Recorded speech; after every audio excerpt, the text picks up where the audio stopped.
everybody, we're back, and joining me now is no stranger to the GEOINT community. He's a longtime friend of USGIF and a perennial sponsor of Trajectory on Location. I'm speaking, of course, of Dave Peters from AGI. Hi, Dave. Hey, Lauren. We're so glad that you're here. Very glad to be here. So, just to refresh the memories of our viewers, can you remind us who AGI is and what you do? Sure. AGI, Analytical Graphics Incorporated, is a commercial off-the-shelf software developer. We make software that's available today. So we save our customers money and we save them time with software available immediately for both analysts and software developers. GEOINT is a really key mission area for us. We've been around since 1989, and so for a little over 26 years we've been building software that provides physics-based modeling of collection systems.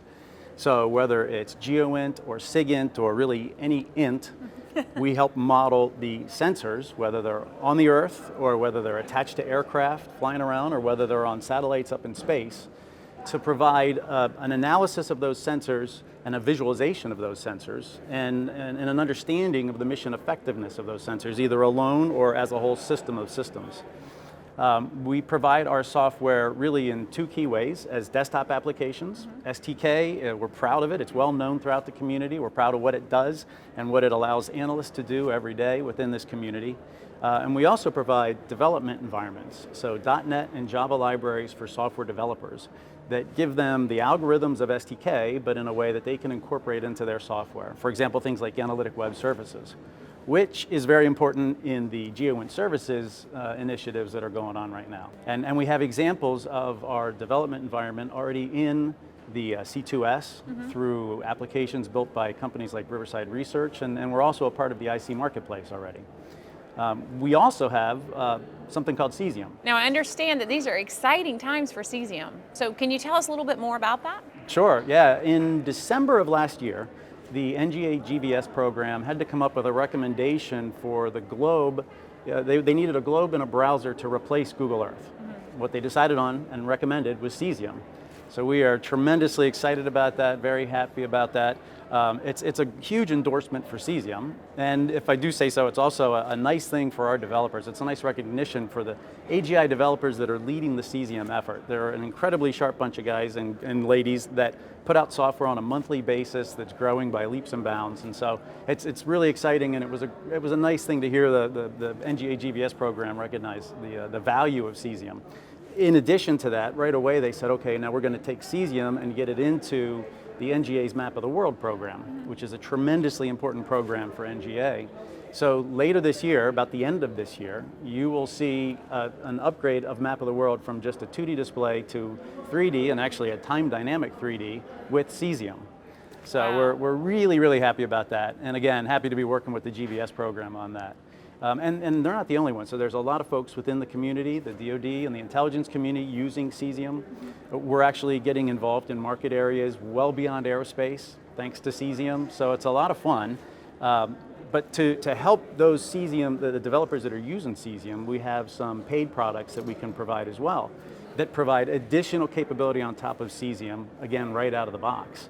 So we have our terrain server, which streams optimally the terrain data into the browser. It's a little bit different when you're in a browser and you've gone from 2D to 3D. So we have a product called Terrain Server that supports that. We have an AGI curated version of Cesium called Cesium Pro. Later this year, we're coming out with a building server and a vector server, and shortly you'll see cesiumjs.com, which provides hosted data as well as an out-of-the-box front end for Cesium for folks that need that. So really excited about those products, and a neat thing about those products is they all are built by our developers using the open standards and open formats that have come along with Cesium. So while you're getting a product that AGI stands behind and gives you immediate functionality, there's no vendor lock-in, and that's a big deal with the government these days. They want to make sure they're not getting locked in with one vendor. So we're tremendously excited about all of that, and happy about the use in NGA and really throughout the community. You guys are busy. We are. We've got a great development team, and that's how it happens. That's great. So what else can we look for in AGI's exhibit space, which is booth 1232, by the way, to give a blatant shout out? I like that. Thank you very much.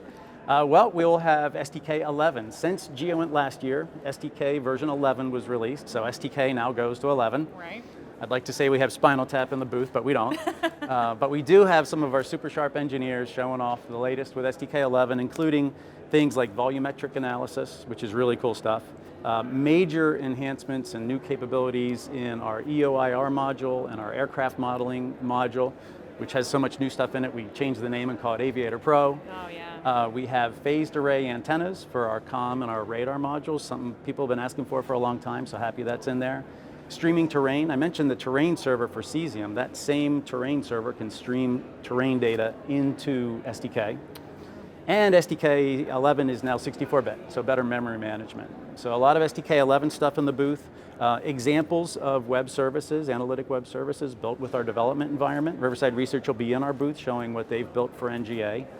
And CommSpot is another thing that we'll be talking about in our booth a lot. That's our Commercial Space Operations Center, which is operational now for both government and commercial customers, providing mission assurance and space situational awareness. And really key for the NGA market, the NGA crowd really, is that CommSpot is activity-based intelligence in space.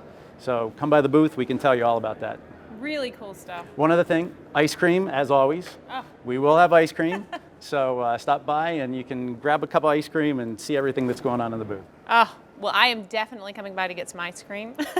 We'll hold you to that. Dave, always good to see you. Always good to hear what's new with AGI. Thanks again for taking the time to sit down with us today. Thank you. I've been speaking with Dave Peters, Director of Business Development for the Intelligence Community at AGI. More Trajectory on Location coming up.